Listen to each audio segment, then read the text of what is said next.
Hello दोस्तों, आपका D17 classes में स्वागत है। आज हम ऑक्सीकरण तथा अपचयन अपक्रिया के बारे में जानेंगे।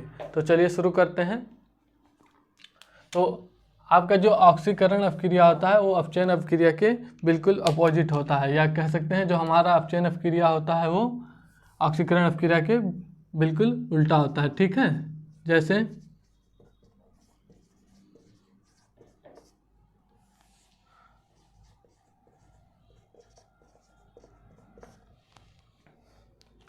देखिए, वह परमाणु या यौगिक जिसमें ऑक्सीजन का योग हो, मतलब ऑक्सीजन जुड़े, और हाइड्रोजन का त्याग हो, मतलब हाइड्रोजन अलग हो।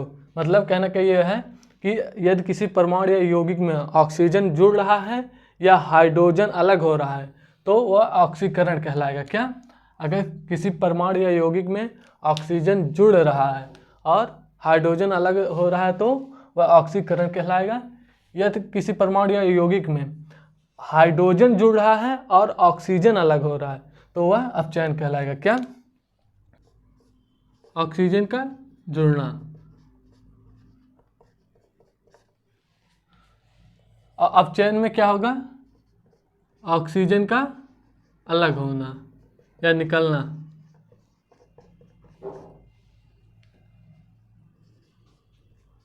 हाइड्रोजन का निकलना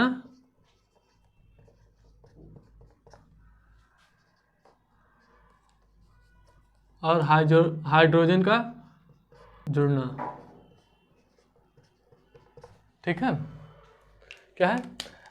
यदि किसी परमाणु या यौगिक में ऑक्सीजन जुड़ रहा है या हाइड्रोजन निकल रहा है तो वहाँ ऑक्सीकरण अपक्रिया होगा। अगर किसी परमाणु या यौगिक में मतलब ऑक्सीजन निकल रहा है बाहर, मतलब और ऑक्सीजन जुड़ रहा है, हाइड्रोजन जुड़ रहा है तो वहाँ अपचयन अपक्रिया होगी।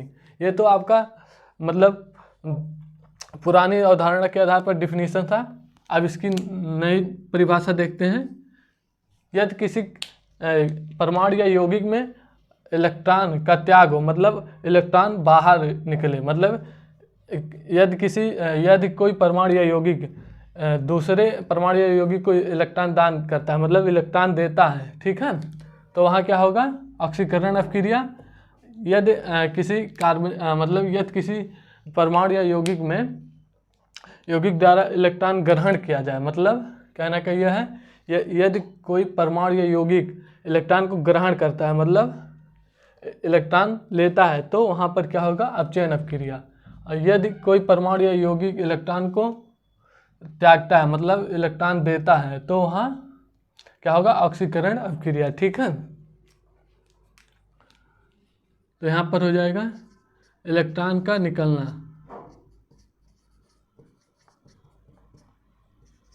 और यहाँ पर क्या होगा? इलेक्ट्रॉन का जुड़ना।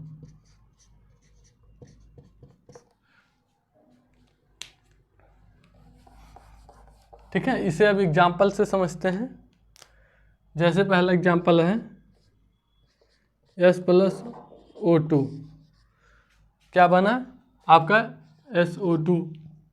यहाँ पर देखिए, पहले था आपका सल्फर, लेकिन अब यहाँ क्या हो रहा है? SO2, मतलब सल्फर के साथ अब क्या? ऑक्सीजन जुड़ रहा है। तो हमने क्या कहा था? अगर ऑक्सीजन जुड़ेगा या ऑक्सीजन का जुड़ना क्या कहलाता है? ऑक्सीकरण।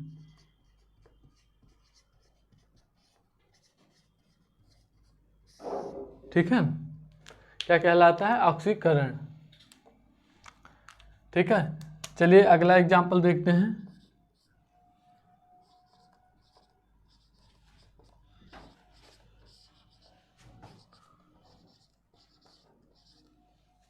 देखिए 2Mg+O2। देखिए यहाँ पर आपका क्या बन रहा है? पहले क्या था? Mg था, अब यहाँ पर बन रहा है MgO। ठीक है, मैग्नीशियम ऑक्साइड। ठीक है, तब यहाँ पर देखिए क्या हो रहा है? ऑक्सीजन Mg के साथ जुड़ रहा है। देखिए ऑक्सीजन का जुड़ना क्या कहलाता है? ऑक्सीकरण।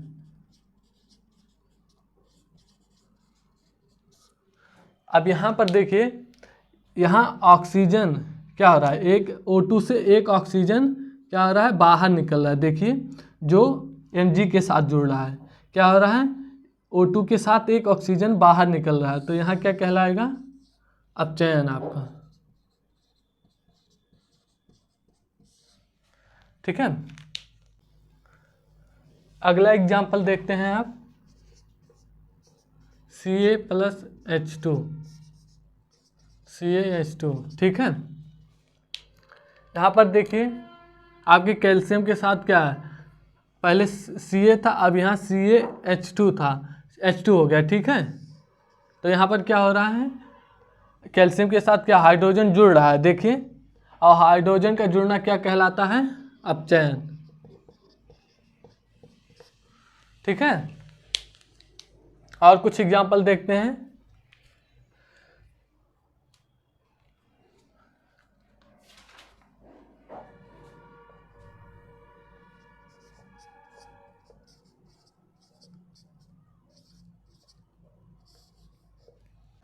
तो आपका क्या बन रहा है, H2O+S। ठीक है, यहाँ पर देखिए आपका पहले क्या था, H2S, लेकिन अब क्या आपका बन रहा है S, देखिए S। तो यहाँ पर क्या हो रहा है, हाइड्रोजन निकल रहा है, मतलब बाहर निकल रहा है, इसके S से अलग हो रहा है। ठीक है, तो हाइड्रोजन का निकलना क्या कहलाता है, ऑक्सीकरण। तो यहाँ पर क्या हो रहा है, ऑक्सीकरण। ठीक है, तो ये तो आपका ऑक्सीजन का जुड़ना या निकलने के संबंध में आपका एग्जाम्पल हो गया। अब हम देखेंगे इलेक्ट्रॉनों का निकलना या इलेक्ट्रॉनों का जुड़ना के आधार पर ऑक्सीकरण और अपचयन। ठीक है,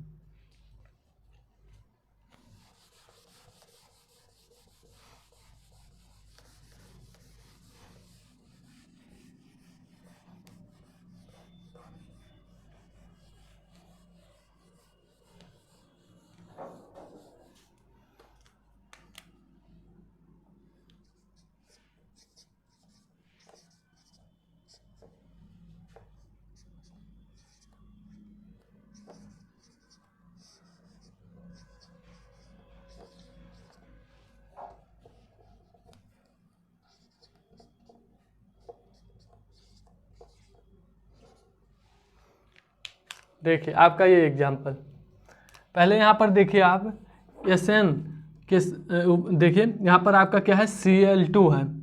तो आपको पता है Cl जो है वो विद्युत ऋणात्मक तत्व होता है, इसके बाह्यतम कोश में इलेक्ट्रॉनों की संख्या कितनी होती है, 7।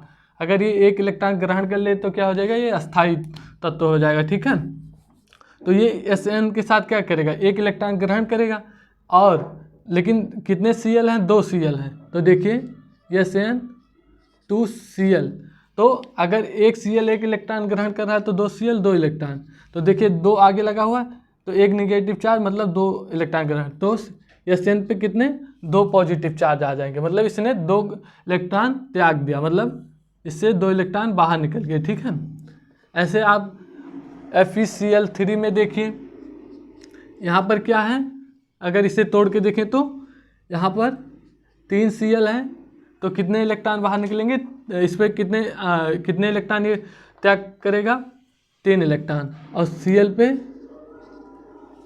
3 इलेक्ट्रॉन ग्रहण करेंगे। ठीक है, अब इस साइड देखिए SnCl3। ठीक है, देखिए यहाँ पर अब कितने Cl हैं, 3 हैं, तो यहाँ पर कितने चार्ज होंगे N पे, 3, और Cl पे कितना होगा, 3 1, देखिए एक Cl पे 1 माइनस चार्ज, तो 3 पे 3 हो गए। ठीक है, ऐसे यहाँ पर देखिए Fe पे कितने धन आवेश, 2, कैसे Cl कितने हैं, 2 हैं। ठीक है, पहले यहाँ देखिए रिएक्शन से पहले आपका जो Sn पे था कितने, 2 धन आवेश थे, लेकिन अब कितना हो रहा है, 3, अर्थात पहले इसने कितने, 2 इलेक्ट्रॉन त्यागे थे, लेकिन अब रिएक्शन के बाद कितने इलेक्ट्रॉन त्याग कर रहा है, 3, मतलब 2 से 1 इलेक्ट्रॉन ज़्यादा, मतलब 3 इलेक्ट्रॉन त्याग कर रहा है। तो यहाँ पर क्या हो रहा है, ऑक्सीकरण हो रहा है। ठीक है, क्या हो रहा है, ऑक्सीकरण हो रहा है। हमने क्या बताया, अगर इलेक्ट्रॉन किसी यौगिक या परमाणु से इलेक्ट्रॉन बाहर निकलते हैं तो क्या कहलाएगा, ऑक्सीकरण। तो यहाँ पर देखिए इलेक्ट्रॉन निकल रहा है, देखिए पहले 2 इलेक्ट्रॉन त्याग रहा था, अब 3 इलेक्ट्रॉन, ठीक है। अब ये देखिए यहाँ पर देखिए Fe पे कितने 3 धन आवेश थे, लेकिन रिएक्शन के बाद देखिए आप कितने +2 आवेश हैं। मतलब देखिए पहले कितने 3 इलेक्ट्रॉन त्याग रहा था, अब कितने 2 इलेक्ट्रॉन। इसका मतलब क्या, इसने 1 इलेक्ट्रॉन ग्रहण कर लिया, मतलब किसी से 1 इलेक्ट्रॉन ले लिया, ठीक है। तो इस पर कितने +2 धन आवेश आ गए। तो इसका मतलब क्या हुआ, यहाँ पर इलेक्ट्रॉन का जुड़ना, मतलब इलेक्ट्रॉन यहाँ पर जुड़ रहा है, ठीक है। तो अगर इलेक्ट्रॉन जुड़ रहा है तो क्या होगा, अपचयन होगा, ठीक है। तो क्या होगा आपका, अपचयन होगा।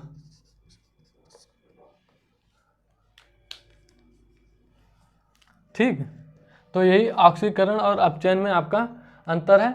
आशा है आप लोगों को यहाँ तक समझ में आया होगा। तो आज के लिए बस इतना ही, मिलते हैं अगले क्लास में।